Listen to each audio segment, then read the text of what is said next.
भाजपा ने दिल्ली में मुख्यमंत्री शीला दीक्षित के खिलाफ नई दिल्ली विधानसभा क्षेत्र से विजेंद्र गुप्ता को उतारा। 58 सीटों के लिए उम्मीदवारों की घोषणा की। 4 सीटों पर अकाली दल के साथ गठबंधन।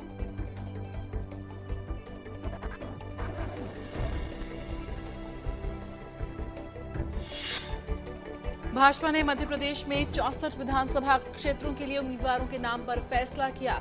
प्रत्याशियों में 9 महिलाएं, 14 अनुसूचित जाति, 12 अनुसूचित जनजाति के उम्मीदवार शामिल। छत्तीसगढ़ विधानसभा चुनाव के पहले चरण के लिए प्रचार चरम पर। कांग्रेस अध्यक्ष सोनिया गांधी आज कोंडागांव में करेंगी रैली। भाजपा के शीर्ष नेता जगदलपुर, कांकेर और राजनांदगांव में करेंगे प्रचार। कांग्रेस उपाध्यक्ष राहुल गांधी ने जम्मू कश्मीर में स्थानीय नेताओं और युवाओं को सशक्त करने का किया आह्वान। सभी कांग्रेस नेताओं से पार्टी की बेहतरी के लिए मिलकर काम करने को कहा।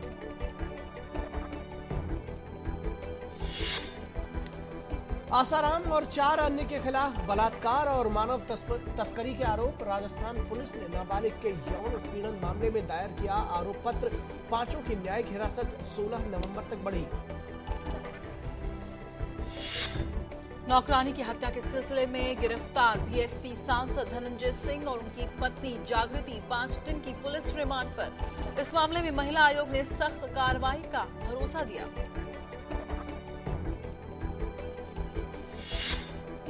सीबीआई ने जूनागढ़ में गिरफ्तार भाजपा सांसद दीनू सोलंकी को कल दिल्ली में सीबीआई की विशेष अदालत के सामने पेश किया।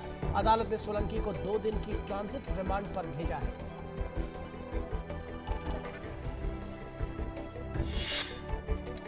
नाइजीरियाई नागरिक की हत्या के मामले में गोवा के एक युवक को गिरफ्तार किया गया है।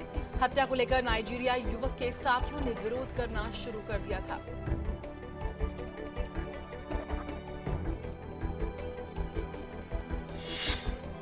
तमिलनाडु के रामेश्वरम में मछुआरे कल से अनिश्चितकालीन हड़ताल पर चले गए हैं। इन लोगों की मांग है कि सरकार श्रीलंका के जेलों में बंद मछुआरों की रिहाई सुनिश्चित कराए।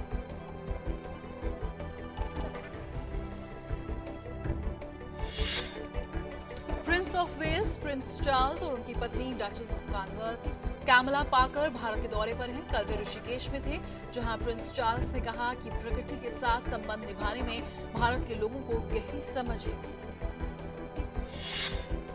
चौथी पीढ़ी के अत्याधुनिक जेट ट्रेनर विमान हॉक 132 को विशाखापत्तनम के नजदीक भारतीय नौसेना के डेगा अड्डे पर नौसेना में शामिल किया गया।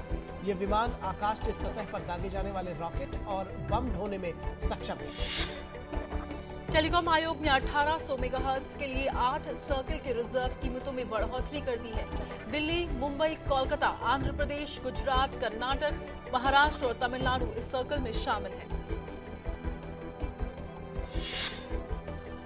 भारतीय स्टेट बैंक से लोन लेना अब महंगा होगा। एसबीआई ने अपने बेस रेट में 0.2% का इजाफा किया है और अब ये बढ़कर 10% हो गया है।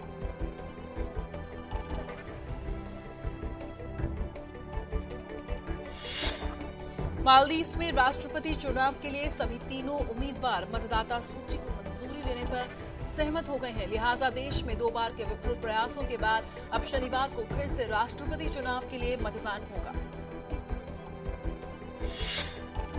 संयुक्त राष्ट्र मानवाधिकार प्रमुख नवी पिल्लई ने बांग्लादेश की एक अदालत द्वारा साल 2009 में बांग्लादेश राइफल्स बीडीआर कर्मियों के विद्रोह मामले में 151 जवानों को मौत की सजा के फैसले को अनुचित करार दिया। पाकिस्तान की एक अदालत ने पूर्व राष्ट्रपति परवेज मुशर्रफ को नजरबंदी से मुक्त करने के आदेश दे दिए हैं। कोर्ट ने ये आदेश मुशर्रफ को इस्लामाबाद की लाल मस्जिद मामले में जमानत मिलने के 2 दिन बाद दिया है। चीन की सत्ताधारी कम्युनिस्ट पार्टी के दफ्तर में कल सीरियल धमाकों में एक शख्स की मौत हो गई। यह घटना चीन के तैयान सिटी में हुई। इसमें कम से कम 8 लोग घायल भी हुए हैं।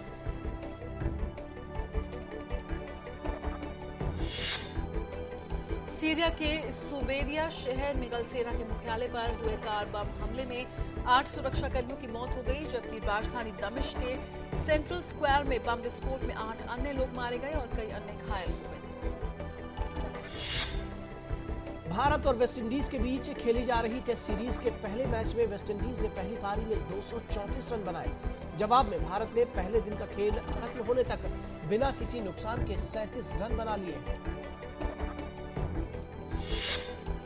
पूर्वांचल के लोगों का 4 दिन तक चलने वाला सूर्य उपासना का पर्व छठ कल से श्रद्धा और उल्लास के साथ शुरू हो गया।